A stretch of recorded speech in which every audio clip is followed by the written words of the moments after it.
Once again, the state of Missouri can do nothing to help the University of Missouri up its football attendance. Plus, Nick Bolton is the only, and I mean only, positive for the Kansas City Chiefs yesterday. All this and more coming up now on Locked On Mizzou.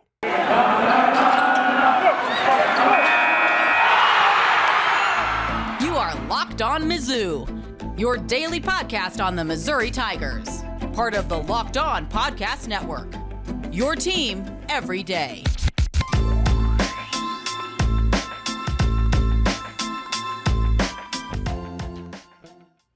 Hail you true sons and daughters, I'm John Miller, your Mizzou mafioso and the central scrutinizer of Missouri Tigers football and basketball each and every weekday. And thank you so much for making Locked On Mizzou your first listen every day. We are free and available on all platforms. And also a lot of thank yous here at the top. Thanks to all of you for making, I believe, my previous episode my most listened to and watched episode of all time. Frankly, I should probably thank Luther Burden for that as well. A good topic, right? Google sending you all my way. But hey, if you're a long-time listener, thanks for joining me. If you're brand new, thanks for joining me. Maybe for the first or second time, we're going to have a lot of fun here today. And you know what? Before I get to what I was planning on starting with here, actually a bit of breaking news here. Missouri linebacker Jamie Petway has decided to enter the transfer portal. He has confirmed this online on his Twitter account. By the way, definitely Petway was a guy that I started to like a little bit last season. I thought he was a hard hitter, showed some promise. I think specifically in the Arkansas game, had started to play quite a few more snaps recently, maybe just to give somebody a new look, but apparently not enough maybe for Jamie. Maybe what he showed wasn't enough for the coaching staff, and he saw the writing on the wall. Whatever the case may be, Jamie Petway on his way out the door here in Columbia, apparently. Technically, you can enter the transfer portal and actually come back, but I think when you do this in the middle of the season, it's pretty clear you're heading on out. So Jamie Petway, we hardly knew ye. But you know what? Let's start with my rant at the top of the show here. And one thing that I can't help but have noticed is my, 3 decades as a Missouri season ticket holder at this point. Really, I'm more of a barnacle than a season ticket holder. My mom and dad actually pay for the tickets. For 38 years, I've been holding on to them like a hull of a ship for those tickets. Hopefully, this will continue forever. But in all seriousness, in all this time, I've noticed so many changes throughout the years. But one thing that hasn't changed, well, when it's deer season, when it's main rifle portion of the deer season, well, that's going to affect Missouri attendance. But yet somehow, even though this is the flagship institution of the state of Missouri, and I'm going to emphasize state here as not a geographical area, but as an actual government. Because guess what? The University of Missouri, a public institution, well, you would think if you were in the Missouri legislature, you would think if you were in, say the Missouri Conservation Department, you would think you would all have sort of a vested interest to row in the same direction. So here's my point. Starting on October 16th, that was the last Missouri home game. Well, between then and November 13th, Missouri is going to be without a home game. We're right in the middle of that period right now. So we're talking about nearly a month of time where we could have started the 10-day main portion of rifle season. But when is rifle season going to start this season? Well, you guessed it, November 13th, the day that Missouri comes back, plays its next home game against South Carolina. And of course, since it comes back on exactly that day, it will also bleed into the Florida game as well.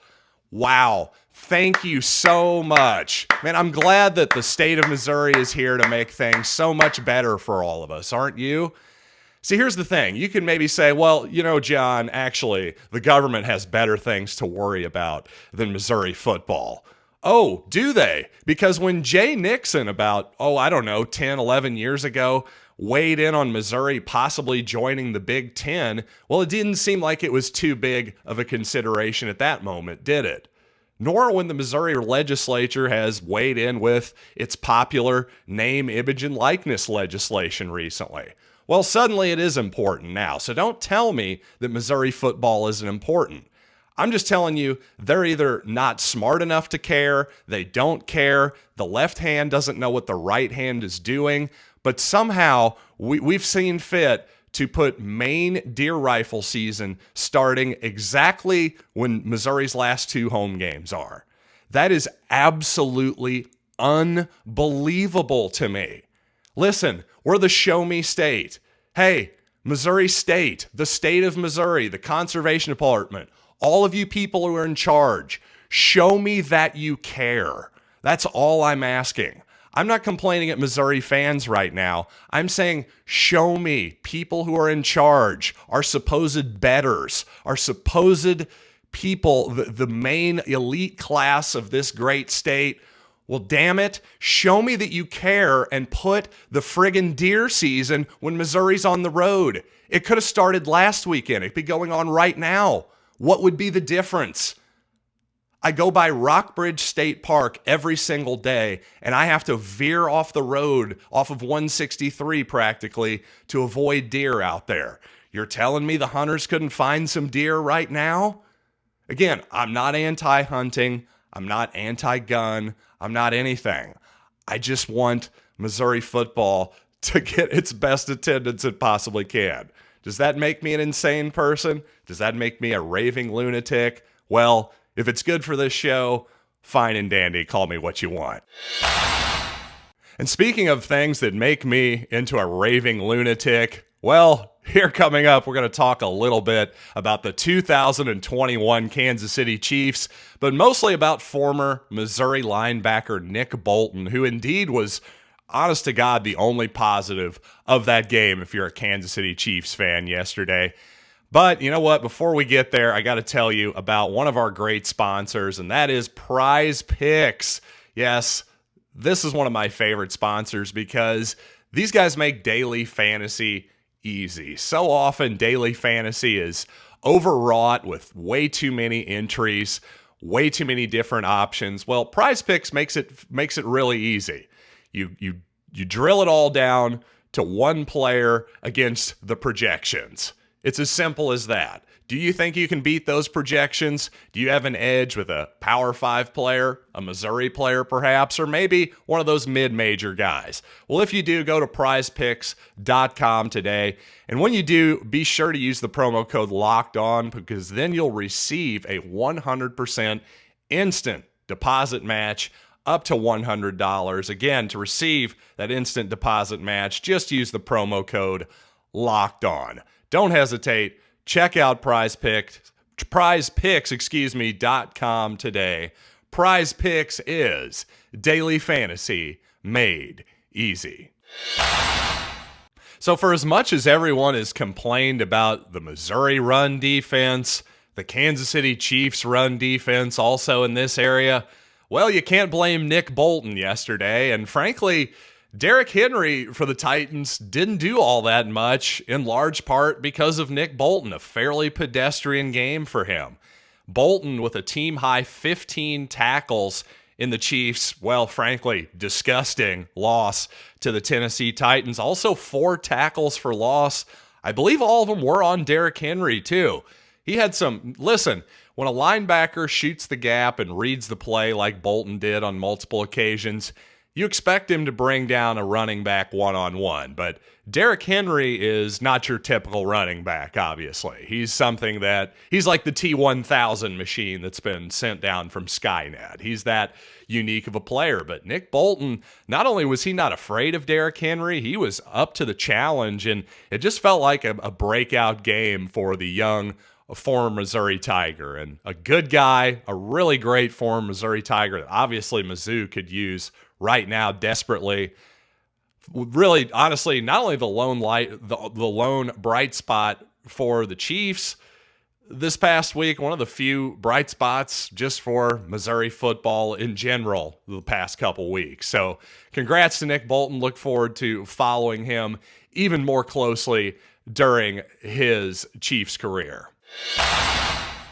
Now, just taking a quick reset on your Missouri Tiger football team. Obviously, Vanderbilt coming up here. Amazingly, over at BetOnline.ag, the Tigers opened the season as minus 17-point favorites over the Commodores in Nashville. And you know what? That seems rather optimistic, doesn't it, based on how the Tigers have played? But then you have to factor in Vanderbilt as well, right? In SEC play, Vanderbilt has been outscored 170-26. So by 144 points so far. And that includes a 1-point loss to South Carolina. So on the other hand, you might say, is Missouri expected to be 17 points better than South Carolina? Is that going to be the spread in Columbia, Missouri coming up in a couple weeks, in a few weeks? No, I don't think that it is. So that's a fair point as well. I'm certainly not touching that spread. And by the way, your Missouri Tigers are one of two teams in FBS football who have not covered a spread all season, according to betonline.ag. That other team, tick-tock, tick-tock. Who is it? I'm going to give you a second on this one. Think about it. Other than Missouri, who's been the most disappointing team in all of college football? Well, if you said the Clemson Tigers, you are absolutely correct. So that'll teach you a little something about betting right there. It's less about, X's and O's, Jims and Joes, and all that other crap. It's really just more about expectations and who's going to beat them and who is going to fall quite a bit below them. Unfortunately, right now, Missouri is in that category. And even more disappointingly, hey, at least Clemson has beaten some Power 5 teams, right? Well, among the Power 5, only Kansas, Vanderbilt, Arizona, Indiana, and I hate to say it, Mizzou, have yet to beat another Power 5 team. This is according to the Reddit college football page on Twitter. So yeah, obviously an incredibly disappointing thing to read there. Obviously something's going to give this week, Missouri and Vanderbilt. If it ain't Missouri, oh boy, we may have some bigger problems than even I expected at this point. Now, when it comes to Missouri basketball, obviously that is right around the corner as well. And in fact, I believe Missouri will play Central Michigan at Mizzou Arena before the next Missouri home football game. So it really, really, truly is around the corner. And of course, Missouri recently has become the norm lately. The secret scrimmage exhibition games are out the window. And as somebody who attends a lot of these games, honestly, I'm okay with the secret scrimmage. I really am. You're going to get a better opportunity against better competition than you would against, hey, remember when Missouri would play Marathon Oil back in the day, for instance? Some of those games you're going to play Lindenwood or something. I just don't know how much value that gives you as a basketball club. But if you're going to play Oklahoma State and Creighton, as Missouri did in its two secret scrimmages, well, that's going to give the coaching staffs an idea of what's going on. Somebody leaked a supposed box score from the Creighton secret scrimmage. Apparently, the team's tied at 61, something like that. Missouri shot 6 of 19 from downtown, notably. So, obviously, you'd like to see better shooting. But, again, I believe Jordan Wilmore played something like 12 minutes in that scrimmage. That's an indication to me that, obviously, Missouri, and I'm sure Creighton as well, weren't exactly running their normal 8-man rotations. We're probably trying some stuff. Again, it's a scrimmage. You don't have media scrutiny. Why not try some stuff? I get it. So let's not overanalyze anything that may or may not have leaked there. All I have to say is one thing that came out of interest, Conzo Martin said that Kobe Brown has actually been playing point guard, quote unquote, some. Now, Conzo is quick to clarify that Kobe Brown is not the starting point guard by any stretch of the imagination, but along with his brother Caleb, Anton Brookshire, and Boogie Coleman, well, he'll see some time as the lead ball handler. As I like to point out, though, to me, you're not really a point guard unless you're guarding the other team's point guard. Then we can call you a point guard. That's just my rule. And former Rock M Nation writer Bill Conley has his projections out for bowl season. How good of a chance does Missouri have to go 6-6 and bowling? Well, I'll have that and some more. But first, I want to talk to you about one of our fine sponsors. Yes, another shipment from Built Bar. Let's see what beautiful offerings they've gotten me this time. Oh, blueberry muffin. This one must be one of their new flavors. Let's check it out. I gotta be honest, that's darn good. It's chewy, it's chocolatey. This is what we have come to expect from Built Bar. I'm telling you, every time they send me one of those boxes, I get more satisfied every time. I really do. It's good stuff. But here's the best part. No matter how good the flavors are, they're always high protein, low cal, low sugar, all that good stuff. So you know what? Go to BuiltBar.com, use the promo code LOCKED15, and you will get 15% off your next order as I nearly choke on this. That's right. Use the promo code LOCKED15 for 15% off at BuiltBar.com. Once again, promo code LOCKED15 for 15% off at BuiltBar.com. I'm never trying that again. Now, don't get me wrong, folks. I do think Missouri's going to beat Vanderbilt on Saturday, but man, if you're really that gung-ho to give 17 points, hit me up at Locked On Mizzou anywhere on social media, lockedonmizzou@gmail.com. I would love to hear that case. But you know what? There is reasons for some optimism. The season isn't over yet, and you never know what might happen. And according to Bill Conley, one of the premier football statisticians out there, he now works for ESPN, huge Mizzou fan, former Rock M Nation writer, really just does outstanding work if you've ever seen his stuff in the archives about Missouri specifically.